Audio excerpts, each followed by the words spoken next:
आप लोग जुड़ जाइए।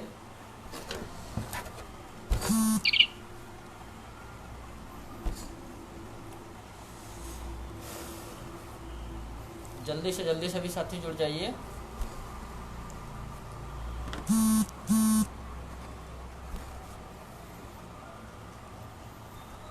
जो भी लोग जुड़ते जा रहे हैं उनसे थोड़ा सा रिक्वेस्ट है कि वो हमारे लाइव को थोड़ा सा जिन ग्रुपों में है उस पर जाके शेयर कर दीजिए।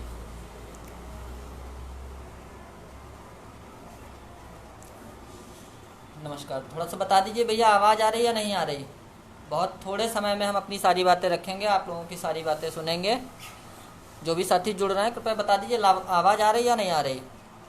नमस्कार नमस्कार भैया, थोड़ा सा बता दीजिए आवाज़ आ रही है या नहीं आ रही भैया। आ रही है, हाँ मधुर पटेल भाई कह रहे हैं आवाज़ आ रही है। लगभग 150 लोग जुड़ चुके हैं, ज़्यादा से ज़्यादा लोग जुड़ जाइए। और इसको पूर्णिमा मैम कह रहे हैं बफरिंग हो रही है, कोई बात नहीं, थोड़ा सा नेटवर्क इशू हो सकता है क्योंकि आज मैं सारा दिन कोड की अपडेट से जुड़ा रहा तो थोड़ा सा डाटा काफ़ी खर्च हो गया है, जिस वजह से हो सकता है बफरिंग हो जाए। तो ज़्यादा से ज़्यादा लोग जुड़ जाइए, 200 लोग लगभग जुड़ चुके हैं, और लोग भी जुड़ जाइए।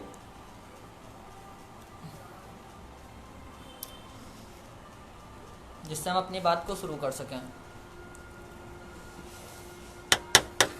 210 लोग जुड़ चुके हैं। एक भाई पूछ रहे हैं क्या घर पर भी कोरोना का डर लग रहा है। भाई कोरोना देखिए सितंबर में अपने पीक पर होगा, इस वजह से घर पर क्या, क्योंकि अब एयर से कोरोना चल रहा है। भाई आज तो तुम पीएस पटवालिया लग रहे हो। विनय सर कह रहे हैं भाई आज तो तुम पीएस पटवालिया लग रहे हो। सर उनकी याद आती है तो हमें एलपी मिश्रा जी के, हमारे जो आदर्श रहे हैं डबल बेंच के, उनकी हमें याद सताती है, इसलिए Patwalia sir is equal to LP Mishra sir, sorry Upendra Mishra sir. तो ठीक है, चलिए हम अपनी बात शुरू करते हैं। लगभग 260 लोग जुड़ चुके हैं। देखिए सबसे पहले कोर्ट अपडेट पे आते हैं। कोर्ट अपडेट में मैं आपको बता दूं, आज कोर्ट जैसे ही 15 फ्रेश केसों के बाद अपना नंबर आया तो अपने नंबर के टाइम में भैया कह रहे हैं मास्क हटा दीजिए। मास्क मेरी भैया शक्ल उसी तरह है जैसे पहले थी, लेकिन मुख्य मुद्दों को रखना है, इससे आप मुद्दों को सुनिए। तो सबसे पहले जब अपना नंबर आया तो 15 नंबर के बाद में, 15 फर्स्ट केस के बाद में, जब बेंच अपनी जो पार्ट थर्ड बेंच बनी हुई थी उसको जब बैठी तो ललित किया कि आज मुझे मैटर को कंक्लूड करना है और 2:45 तक पेटिशनर्स को टाइम है, 2:45 के बाद मैं रिस्पोंडेंट को और उसके बाद अन्य लोगों को समय दूंगा। तो जिससे कहीं ना कहीं ये चीज़ें स्पष्ट हो गई थी कि अगर कोर्ट, जिससे कहीं ना कहीं ये चीज़ें स्पष्ट हो गई थी कि अगर कोर्ट संजीदा है तो आज मैटर को कंक्लूड होना ही था। और कोर्ट ने अपनी बहस के शुरुआत में ही, कोर्ट ने अपनी कार्यवाही के शुरुआत में ही इस चीज़ों को दिखाया कि जिस तरह से कोर्ट पेटिशनर्स पे चल रही थी कि आज उनको बहुत जल्दी सब लोगों को बिना मौका दिए, नो रिपीट आर्गूमेंट, सब कुछ किए बगैर जल्दी से जल्दी उनको कंक्लूड कराना चाह रही थी।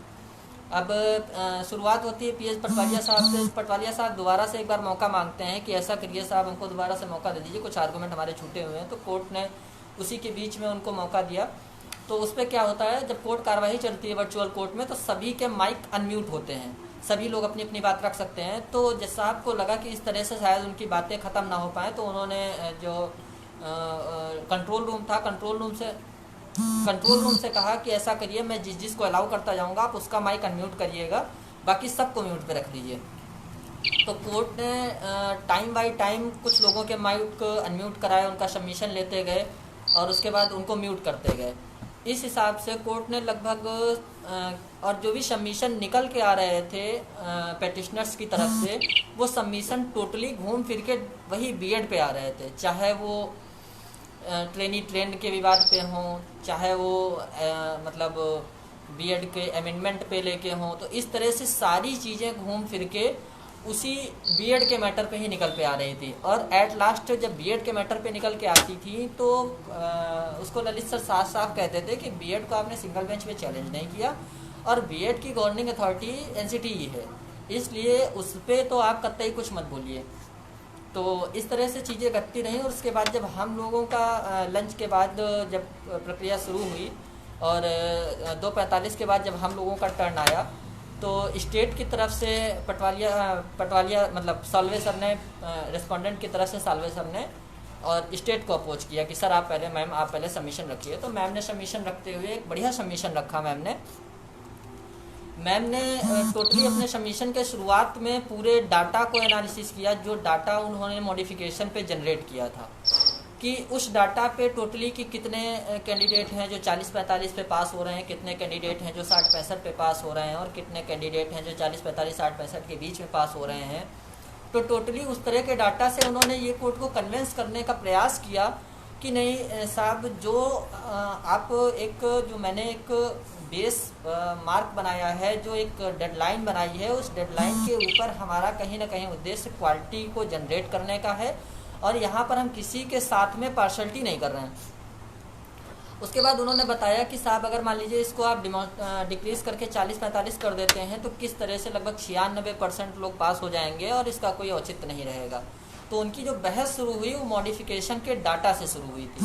मॉडिफिकेशन के डाटा के बाद वो आनंद बनाम स्टेट पे आती हुई उन्होंने बताया कि किस तरह से 2 कॉन्जिक्यूटिव वैकेंसीज में इनको हमने चांस दिया और वेटेज और भरपूर पूरा लाभ दिया। और आनंद बनाम स्टेट पे आते हुए उसके बाद उन्होंने कुछ विनोद कुमार के MCD और JPSC आदि के जजमेंट रखे, जिन पे कोर्ट को उन्होंने कन्विंस किया।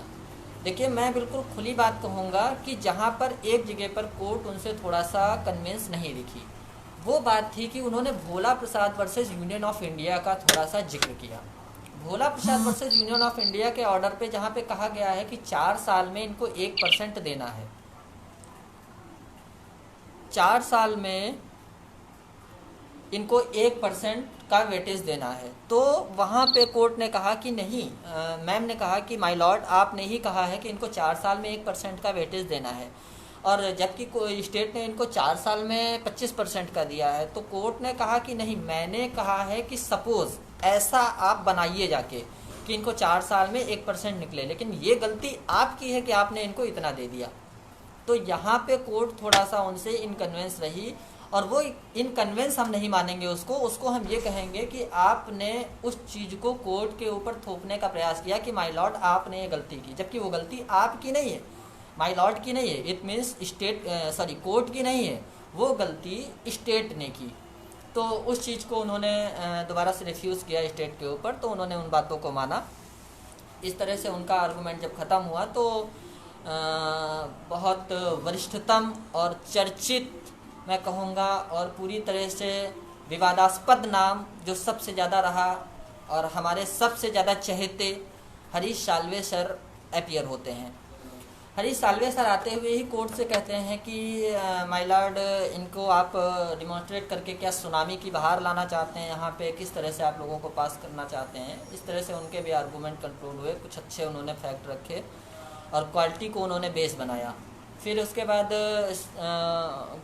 के विश्वनाथन सर आते हैं, उनके भी आर्गूमेंट कंक्लूड होते हैं। इसी तरह से कोर्ट सब के लगभग आर्गूमेंट 5-5, 7-7 मिनट में लेके कंक्लूड कर देती है। आज कोर्ट शुरू से ही इस मूड में दिख रही थी कि उनको पता नहीं किस चीज़ की जल्दी थी, या कोर्ट को कहीं ना कहीं ये लग रहा था कि ये मामला ज़्यादा खींचा जाने वाला नहीं है, क्योंकि पहले दिन की बहस में PS पटवालिया साहब जब पूरा समय ले गए तो उन्होंने कोई भी ऐसा पॉइंट जनरेट नहीं हो रही थी। पहले दिन में सिर्फ एक यही पॉइंट जनरेट होके आ रहा था, बीएड है, उसकी वजह से ये कट ऑफ को रेज किया गया, और उस पर कोर्ट ने सीधा से कट ऑफ को रेज नहीं, आपने सिंगल बेंच में चैलेंज नहीं किया, और NCTE का। अब आज की बहस के बाद फाइनल कंक्लूजन जो लोग, बहुत सारे लोग पूछ रहे हैं कि भैया ऑर्डर क्या हो सकता है, सर ऑर्डर क्या आ सकता है, क्या चीज़ें हो सकती हैं। देखिए, मैं आपको स्पष्ट बता दूं कि बारे में ना मैं बता सकता हूं, ना आप बता सकते हैं, कोई नहीं बता सकता। लेकिन ये एक फैक्ट है कि सुप्रीम कोर्ट सारे मुद्दों को देखते हुए कभी भी ये डिसीजन नहीं दे सकता है कि आप क्वालिटी एजुकेशन को डिनाई करते हुए आप एक इतनी बड़ी संख्या को आगे लेके जाएं जिसका आगे कुछ ना हो सके, पहली बात। दूसरी बात, सुप्रीम कोर्ट में आज ऐश्वर्या भाटी मैम ने स्टेट की तरफ से एक प्रस्ताव रखा है। वो प्रस्ताव कहीं ना कहीं हमारे और सबके जहान में जा रहा है कि शायद वही प्रस्ताव ऑर्डर में आपको कहीं ना कहीं दिखे।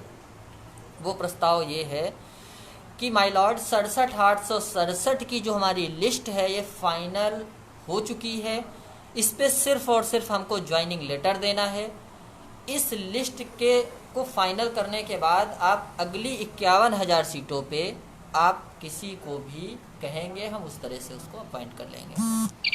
तो इस तरह से सारी चीज़ें घटित हुई कोर्ट की, और उम्मीद करते हैं कि कोर्ट ने सभी से रिटर्न सबमिशन मांगा हुआ है 3 दिन के भीतर। रिटर्न सबमिशन जाने के बाद जल्द से जल्द, शायद 5-6 दिन के अंदर, 7 दिन 10 दिन के अंदर आपका जजमेंट आ जाएगा।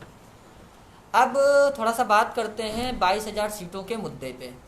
एक हमारा जो मुद्दा था 22,000 सीटों का, देखिए 22,000 सीटों के मुद्दे पे मैं आज स्पष्ट आपको बता दूं कि अब 90-97 के पक्ष का ऑर्डर रिजर्व होने के बाद संभावित है, जैसे ही अभी 1-2 दिन का हमें थोड़ा सा समय दे दीजिए आप लोग, रिटर्न सबमिशन फाइनल कंक्लूड हो जाए, उसके बाद मेरी 5 दिन के भीतर 22,000 सीटों पर याचिका आपकी पड़ जाएगी। 22,000 सीटों पर हम इस तरह आए हैं। आप लोग जो भी 22,000 के हमारे साथी हैं, बिल्कुल भी निश्चिंत रहें। टीम के मेंबरों को फ़ोन करके ज़बरदस्ती का परेशान मत करें कि 22,000 पे हमारा क्या ओपिनियन है, क्या नहीं है। आप हमें सिर्फ 2 दिन का समय दें, हम फाइनल रिटर्न सबमिशन जमा करवा दें, उसके बाद 22,000 की याचिका पे हमारा अगला कदम होगा। तो 22,000 के साथियों इसलिए बिल्कुल निश्चिंत रहिए, क्योंकि अभी तक देखिए लोकस नहीं क्लियर था भाई। अभी तो सीटें आपकी 70,000, 69,000 प्लस 22,000 वैकेंट चल रही थी। अब उन 69,000 सीटों पर लोकस आपका क्लियर हो गया है। अब अगली 22,000 आपकी बिल्कुल वैकेंट है, इसलिए अब 22,000 पे हमें अगली लड़ाई लड़नी है। अब बात करते हैं थोड़ा सा सहयोग की और चीज़ों की। देखिए आपको बता दें, आपको याद होगा कि जो सर की फ़ीस थी, सर की फ़ीस के लिए आप लोगों के सामने स्टेटमेंट डाला गया था। परसों की डेट पे, कल की डेट पे सर को 10,50,000 रुपये का RTGS किया गया था। सारे जिला प्रमुखों के पास शायद वो पड़ा हुआ होगा, और उसको अगर आप लोगों ने नहीं देखा होगा तो उसको दोबारा डाल दिया जाएगा। लगभग 4.5 लाख रुपए की फ़ीस उनकी पेंडिंग थी, जिस पे उनको टाइम लिया गया था कि शायद 1-2 दिन के भीतर हमें वो फ़ीस सबमिट करनी थी। लेकिन अब स्ट्रिक्टली ऑर्डर है, क्योंकि रिटर्न सबमिशन सबमिट कराना है, इसलिए 2 से 3 दिन के भीतर हमें वो फ़ीस सबमिट ही करनी पड़ेगी। इसलिए आप लोग कृपया करके, जो भी साथी अभी सहयोग नहीं किए हों, वो साथी हमारे लिए उस फीस की व्यवस्था कर दें, जिससे कि हमें रिटर्न सबमिशन सबमिट कराने में कोई भी समस्या न हो। मैं लाइव के माध्यम से स्पष्ट कहना चाहता हूं कि बीएड टीम ने यहां तक का अपना किया हुआ वादा निभाया, लेकिन इन केस अगर 2 दिन के भीतर सर की रिटर्न सबमिशन, सर की फीस नहीं एफर्ट हो पाई, तो बीएड टीम अगर रिटर्न सबमिशन नहीं जमा करवा पाती है तो उसकी जिम्मेदार अब आप लोग स्वयं होंगे। क्यों? क्योंकि इतना हम लोगों ने समय सर से लिया, और उस समय के भीतर समय के भीतर सर ने आर्गूमेंट भी रखे, सारी कुछ चीज़ें हुई। अब जब उन्होंने हमारी बात को रखा तो हमें उनकी भी बात को रखना ही पड़ेगा। इसलिए जो भी साथी अभी तक सहयोग नहीं किए हैं, या जो साथी 500 रुपये 200 रुपये का सहयोग किए हैं, वो कृपया करके वो सहयोग पूरा कर दें, जिससे कि जल्दी से जल्दी हम सर का फीस पेमेंट कर सकें और अपने रिटर्न सबमिशन को सबमिट करा के फाइनल जजमेंट का इंतज़ार कर सकें। तो ये हुई मुद्दे की बात। तो इसके बाद मेन बात पे और आते हैं कि मान लीजिए इस फीस की व्यवस्था हमें 2 दिन के भीतर करनी है, क्योंकि हर हालत में ये रिटर्न सबमिशन 2 दिन के अंदर फाइल हो जाना है। अब आप लोग कोशिश करिएगा कि इसके बाद रिटर्न सबमिशन फाइल होने के बाद हम लोग जजमेंट का वेट करेंगे, और संभावित है कि जिस तरह के सीनियर्स हम लोगों के अपियर हुए हैं, जजमेंट भी हमारे फेवर में आएगा, क्योंकि सारे सीनियर्स के पक्ष को अच्छे से सुना गया है, और माननीय जस्टिस यू ललित सर ने उसको कंसीडर भी किया है, आर्गूमेंट नोट भी किए गए हैं। तो आप लोग थोड़ा सा प्रयास करिए कि जो भी हमारे सर के ड्यूज़ हैं उनको क्लियर करने के लिए आप लोग 2 दिन के भीतर कोशिश करिए कि हमारी जो ड्यूज़ हैं उनको क्लियर कर दिया जाए, जिससे कि हम रिटर्न सबमिशन जमा कर सकें।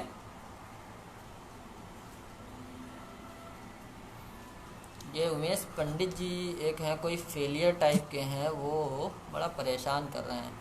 हाँ, आकाश प्रताप एजी भाई ने क्या बोला, देखिए आकाश प्रताप भाई, एजी भाई का एक कमेंट था कि हमने जब इनको वेटेज दिया, एज रिलैक्सेशन दिया, आनंद बनाम स्टेट के आधार पर हमने इनको हर एक चीज़ दी, तो अगली चीज़ जब इनको पता थी कि इस भर्ती परीक्षा का 60% जुड़ना है, तो ये क्यों कह रहे हैं कि नहीं मुझे पता नहीं था। एजी सर का ये एक आर्गूमेंट था। इस तरह से आर्गूमेंट अच्छे आए थे, आप लोग परेशान ना होइए।